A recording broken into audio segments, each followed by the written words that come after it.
จากวัดดับภัยเชียงใหม่สืบสานเวลาผ่าน131 ปีนานไกลวัดพระบาทอุดมรุ่งเรืองงามตาเจ้าน้อยบุญทาวงศาข้าหลวงปวงเชียงใหม่ปกครองหัวเมืองฟ้าทุ่มเทแรงกายแรงใจทุกชาติพันธุ์รวมใจรักษามัคคี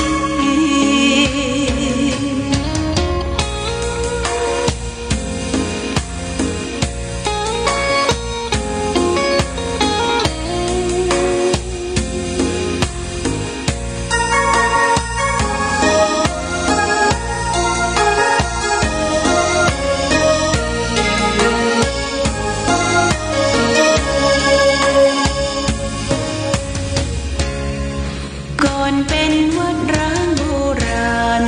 สืบสาน2524พระมหาราชครูเกษราปัญญาปรมาติกาจารย์จากวัดดับภัยเชียงใหม่สืบสานเวลาผ่าน131 ปีนานไกลวัดพระบาทอุดมรุ่งเรืองงามตาเจ้าน้อยบุญทาวงศาข้าหลวงปวงเชียงใหม่ปกครองหัวเมืองฟ้าทุ่มเทแรงกายแรงใจทุกชาติพันธุ์รวมใจรักษามัคคี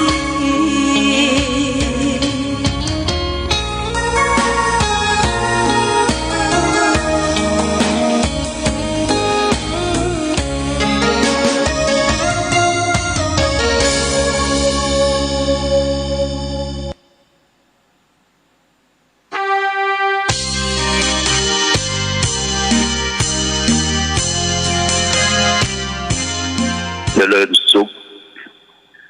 ศรัทธาสาธุชนญาติโยมท่านพุทธบริษัททั้งหลายวันนี้รายการธรรมประทีปส่องต่างก็ได้มาพบปะกับพ่อแม่พี่น้องศรัทธาสาธุชนญาติโยมแห่งครั้งหนึ่งวันนี้เป็นวันพฤหัสบดีที่14เดือนเมษายนพุทธศักราช2565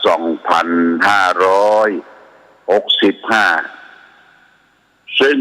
ตรงกับเดือน7เหนือเดือน5ใต้ขึ้น13ค่ำญาติโยมวันนี้เป็นวันเสียประจำวันคือเดือน7เนี่ยเสียพัดกับเสาเสียพัดกับเสาวันเสียนี้ก็เพิ่งงดเว้นจากงานที่เป็นมังคละเป็นมงคลกินแขกแต่งงานขึ้นบ้านใหม่เฉลิมฉลองต่างๆแต่เสียศพเสียซากทำบุญอุทิศบ่เป็นหยังนะเพราะว่าเสียไปแล้วญาติโยมอากาศวันนี้ก็รู้สึกว่าจะอบอ้าวขึ้นมาหน่อยเพราะว่าฝนได้หยุดตกลงแต่ว่านี่ก็หยุดตกลงทั้งอากาศก็ยังกระแช่มชื่นอยู่เดี๋ยวไปทางในทางซ้ายทางขวาทางหน้าก็กลิ่นหอมของดอกไม้ดอกเกศวาแล้วก็ดอกมะลิซ้อนมะลิหลวงมะลิน้อยก็หอมกลุ่นไปทั่วเจ้าก็ได้ยินเสียงนกเสียงกาโดยเฉพาะอย่างยิ่งปัจจุบันเนี่ยเสียงนกกาเหว่าญาติโยมนะนกกาเหว่าตัวดำๆอย่างนกแซงเซลนะอย่างนกเซลเนี่ยนะเขามันฮ้องมาบอนฮ้องหากู้มันฮ้องหาแล้วก็เสียงไก่ขันนี่ก็ปกติที่ทางวัดเนี่ยก็บ่มีก็ทำกรงใหญ่แล้วก็เอาไก่แจ้มาเลี้ยงไว้ข้างกุฏิเฮิมได้ขัน ก็เลี้ยงดูมันญาติโยมเอาเข้าเอาน้ำเอาอย่างไปป้อนให้มันไม่ใช่ว่าเลี้ยงเพื่อขึ้นเพื่อขายอย่างนั้นเลี้ยงให้ไก่มันขันได้ยินเสียงตามธรรมชาติญาติโยมเสียงธรรมชาติไก่นี่มันจะขันอยู่2 เวลาใหญ่ก็คือเที่ยงคืนน่ะบ่ายโมงนี่จะขันบอกละและตื่นขึ้นมาตั้งแต่4 โมงเกินถึง5 โมงแล้วก็ไก่ขันเลยเรียกว่าไก่ขันเลยก็จะแจ้งก็บอกว่าถึงเวลาแล้วเนอะที่มนุษย์คนเราจะต้องลุกขึ้นมาต่อสู้กับชีวิตประจำวันล้างหน้าล้างตาคัดสีชวีวันแปรงฟันเรียบร้อยญาติโยมก็จะต้องทำความดีก่อนความดีที่นี่ก็คือเป็นการจำเพาะส่วนตัวความขุ่นข้องหมองมัวจะต้องเอามาเพาะมาปานในด้านจิตใจเตื้อไปไหว้พระก่อนญาติโยมไหว้พระก่อนเข้าห้องพระก่อนห้องพระ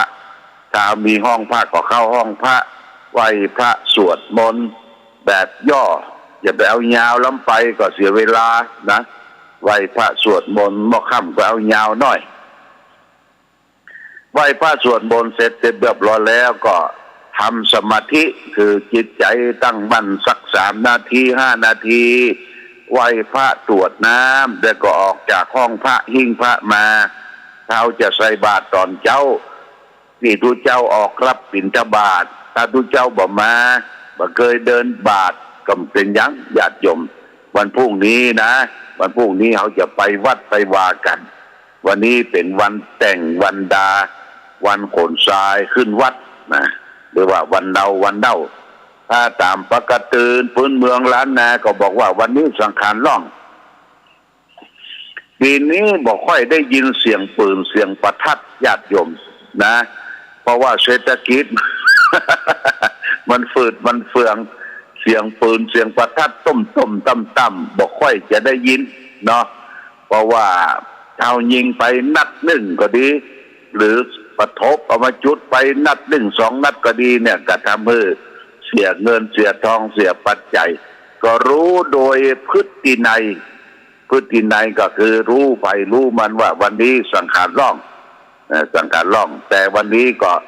ตามปกติของโบราณสืบสานกันมาวันที่14เนี่ยถือเอาตะลึงศกของเดือนเมษายนก็จะเป็นวันเน่าวันนี้วันแต่งวันดาเด้อญาติโยมแต่งได้อย่างบางคนก็บอกว่าประจำเป็นจะต้องไปแต่งไปได้อย่างหลวงพ่อต้องแต่งต้องดาญาติโยมสิ่งที่เขาจะต้องแต่งดาน่ะไปเซาะดอกหอมมาทำสวยจีบสวยให้เรียบร้อยดีงามวันพุธจะไปวัดไปวาหาดอกงามดอกงามไปวัดไปวาแล้วก็แต่งดากับแต่งข้าวหนมจ๊อกข้าวหนมเตียนข้าวหนมข้าวหนมโกนอย่างต่างๆนี่นะแล้วก็ห่อนึ่งห่อตองห่อนึ่งห่อตองนี่ก็ห่อนึ่งจิ้นหมูป้องห่อนึ่งปลาป้องห่อนึ่งจิ้นไข่ป้องเงี้ยเพื่อจะเอาไปวัดบรรพุเอาไปอย่างเอาไปตามขันเข้าญาติโยมตามขันเข้าคือป่อคือแม่คือเทวบุตรเทวดาเจ้ากรรมนายเวรสรรพสัตว์ทั้งหลายหลังจากการขันเข้าที่คือป่อแม่ญาติโกโยติกาเทบุตรเทวดาทั้งหลายแล้วญาติโยมก็มาขอพรจากผู้เฒ่าผู้แก่เอาของที่เขาแต่งเขาดาที่เหลือจากไปวัดน่ะไปขอขมาลาโทษกับผู้เฒ่าผู้แก่ถ้ายังมีพ่อแม่อยู่ก็หาพ่อแม่ไปหาพ่อแม่กราบพ่อกราบแม่ถ้าเพิ่นไปอยู่แล้วก็เอารูปของพ่อของแม่มาตั้งเอาน้ำส้มปล่อยมาประมาพรมนะมาประมาพรมนึกถึงจ้องพ่อกะญาติโยมจ้องดูรูปถ่ายว่าพ่อแม่เพิ่นมีลักษณะอย่างใดที่มันติดตาติดใจเฮาเพราะว่าไปที่ไหนเอาพ่อแม่ไปโดยบางคนก็ เอาไปแปลงพระห้อยกรอบคอหน้าบางทีก็มีพ่อมีแม่อยู่หน้านึ่งบางคนก็เอาไปคนละเพอคนละหน้านี่ระลึกถึงคุณพ่อแม่เนี่ยดีมากเพราะว่าเรามีความรู้รักกตัญญูต่อปิตามารดาผู้กำเนิดเกิดเฮามาคนอย่างเอี้ยญาติโยมเป็นคนดีนะตกน้ำบ่ไหลตกไฟบ่ไหม้ไปทางใดมีคนรักคนชมคนนิยมชมชอบคนนับหน้าถือตาเทวดารักษาแก่บุคคลนั้นไม่ใช่ว่าเราได้ยินข่าว2-3 วันที่ผ่านมาเนี่ยบุ๊บพ่อบุ๊บแม่วะบุ๊บแม่ขอสตางค์แม่500แม่บอกว่าโอ้บ่มีละบ่ให้แม่ก็เอาสตางค์ไปซ่อนที่ไหนบ่จ้างซ่อนก็ห่อพลาสติกเอาไปขุดหลุมซ่อนพูดโตญาติโยมได้รับความทุกข์ยากลำบากจากพ่อจากแม่มันเอาสตางค์ไปอย่างการก็บ่ยะการก็บ่ทานอลองต้องแต่งกินเหล้าสำคัญก็คือเมายาญาติโยมเมายาอันยานี้มันอย่างมันนักประเดี๋ยวนี้เนาะมันนักมาทำให้ลูกหลานเขาเสียผู้เสียคนไปเป็นคนว่าบ่ใครนอนสอนบ่ใครฟังเอาอบรมพอหน้ามากเดี๋ยวญาติโยมมันนักประเด็นนี้นะหนักแต่เอาถึงสมัยที่นายกทักษิณแต่ก่อนเพิ่นปกครองบ้านปกครองเมืองเพิ่นกำจัดยาเนี่ยพ่อแม่พี่น้องญาติโยมศรัทธานอนตาลับจะได้ห่วงได้หามกับลูกกับเต้าประเทศชาติบ้านเมืองก็ดียุกยาก็บ่มีไผมาจำหน่ายขายแลกในปัจจุบันมันอย่างมันนักปราบเมื่อใดก็ประสุดบ่เสี่ยงเพิ่นว่าต้องระวังช่วงสงกรานต์นี่นะยาจะทะลักเข้ามาละใส่คนพลุกพล่านไปนั่นไปนี่ญาติโยมมันทำลายทุกสิ่งทุกอย่างสรรพสิ่งร่างกายตลอดถึงครอบครัวนะทำลายลูกหลานเยาวชนเฮาเป็นบ่อนทำลายชาตินี่ฝากไว้ญาติโยมทั้งสาธุชนทั้งหลายเป็นหูเป็นตาเด้อเป็นหูเป็นตาแก่ตำรวจแก่ผู้ที่เกี่ยวข้องที่จะดูแลเรื่องยาเสพติดก็แจ้งไปมีอย่างก็แจ้งไป191ญาติโยม191ศูนย์ข่าวของตำรวจทุกที่เพิ่นก็จะมาแจ้งมาจับมายับเพื่อให้ความสุขแก่พี่น้องประชาชนในวาระโอกาสต่อไปวันนี้ก็จะเอาเรื่องของอบายมุขอบายมุขคือประทางแห่งความชิบหายวันนี้เอาข้อที่5แล้วเด้อมันมี6นะญาติโยมมี6นี้ก็คือเป็นผีร้าย6ตัวดังที่เพิ่นผูกเป็นคำกรอนสอนใจว่าผีร้าย6ตัวผีที่1ชอบสุราเป็นอาจินไม่ชอบกินข้าวปลาเป็นอาหารผีที่2ชอบเที่ยวยามวิกาลไม่รักบ้านรักลูกรักเมียตนผีที่3ชอบเที่ยวดูการละเล่นไม่ละเว้นบาครับละครขนผีที่4ชอบชั่วมั่วกับยนหนีไม่พ้นอาทยาตลาแผ่นดินผีที่5ชอบเล่นม้ากีฬาบัตรสารพัดทัวโพไฮโลสิ้นผีที่6เกลียดค้านการทำกิน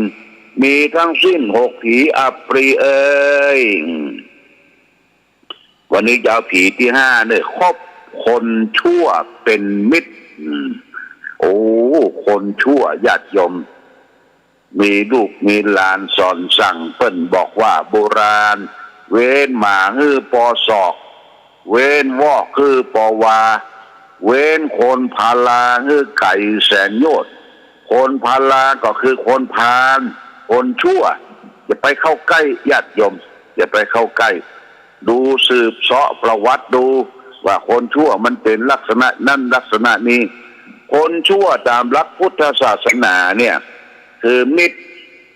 ที่เป็นอมิตรคือไม่ใช่มิตรมิตรชั่วนี่ญาติโยมมันจะทำให้เกิดความชิบหาย6อย่างเน้อจำไว้1มันจะชักชวนไป ไปเล่นการพนันญาติโยมชักชวนกันไปเล่นการพนันทั่วโพไฮโลไพ่บ่อนที่ไหนไปที่ห้างชักชวนไปเล่นการพนันสองทำให้เป็นนักเลงเจ้าชู้นักเลงเจ้าชู้ไปเอี่ยวไปแหวงไปเลาะไปและไปเที่ยวผู้หญิง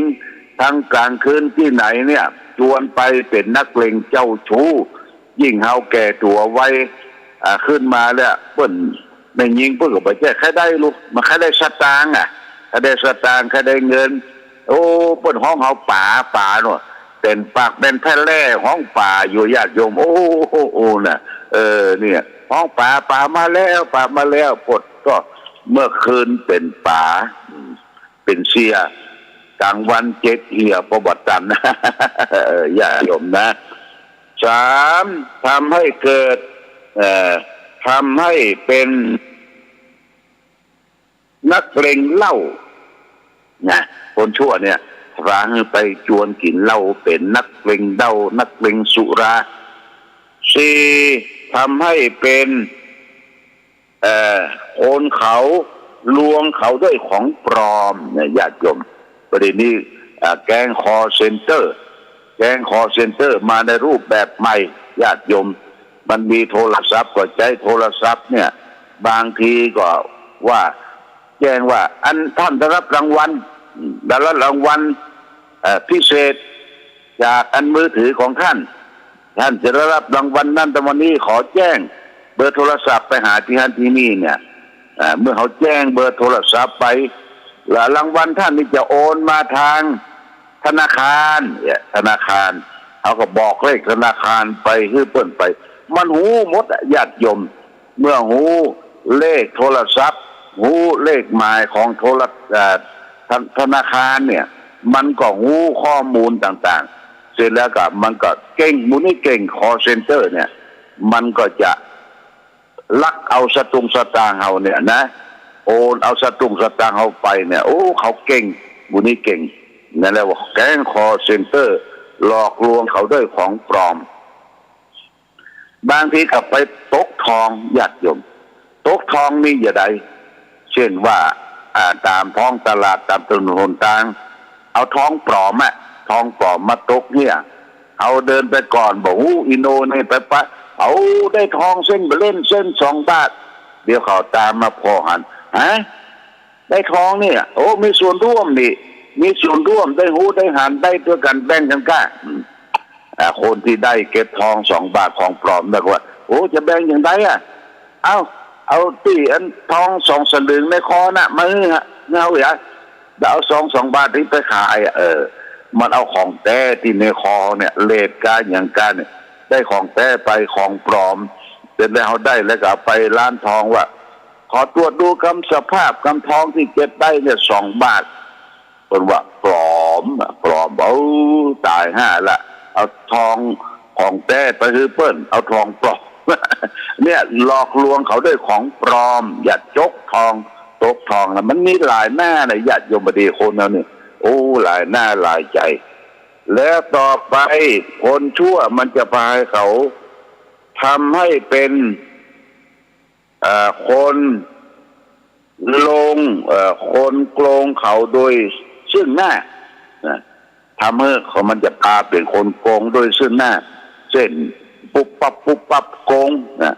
บางคนกับญาติโยมมาเสนอขายสินค้านะขายสินค้าขายของขายอย่างต่างๆมา2-3 คนขยันขยอมือซื้อคนที่มาตัวก็เป็นลูกไอ้เรียกว่าลูกช่วยพยุงส่งเสริมดีนะพ่อดีนะแท้ถ้าไปซื้อตามร้านเนี่ยโอ้แพงแล้วก็ได้ของไม่ดีถ้าซื้อนี่ดีขยันขยอจนเฮาเป๋เมื่อเป๋แล้วก็ซื้อของเขาซื้อแล้วก็โอ้เป็นว่าบ่อดบ่ทนญาติโยมนี่หลอกลวงเขาด้วยของปลอมถ้าเป็นเขาลวงโกงเขาซึ่งหน้าโกงเปิ้นซึ่งหน้า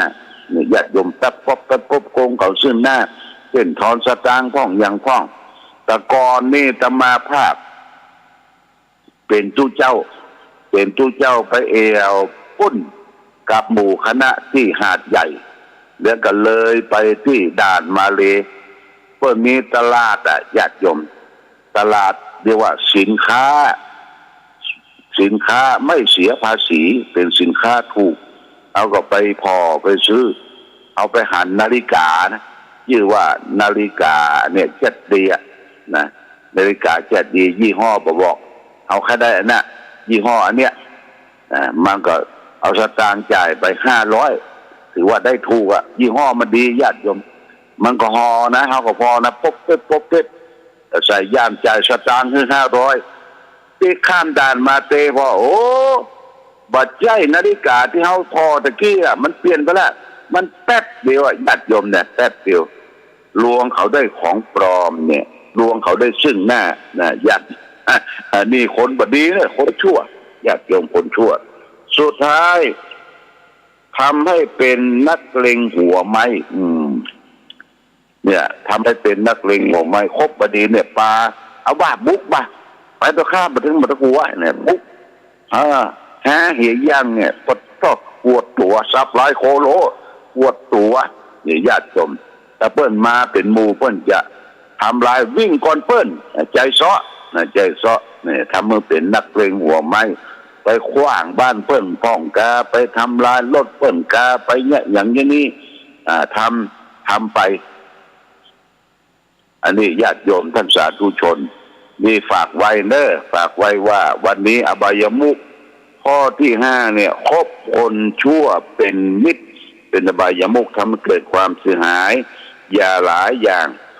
เป็นนักเลงการพนันเป็นนักเลงเจ้าชู้เป็นนักเลงเล่าแล้วก็หลอกลวงเขาด้วยของปลอมเป็นคนคดโกงเขาซึ่งหน้าแล้วก็เป็นนักเลงหัวไม้นี่ฝากไว้ญาติโยมอย่าไปคบอย่าไปใกล้เด็ดขาดนะนี่ฝากไว้วันพรุ่งนี้ก็หลังจากกู้จาแล้วก็จะได้ลงไปปั่นป้อนญาติโยมพรุ่งนี้ญาติโยมมาวัดบาวา8 โมงหลังจากคือธรรมะแล้วก็เป็นอบายมุขข้อสุดท้ายเนี่ยข้อสุดท้ายวันพรุ่งนี้เกลียดค้านการทำงานเนี่ยญาติโยมอาจจะได้เสียงกุ๊กกักเนี่ยคน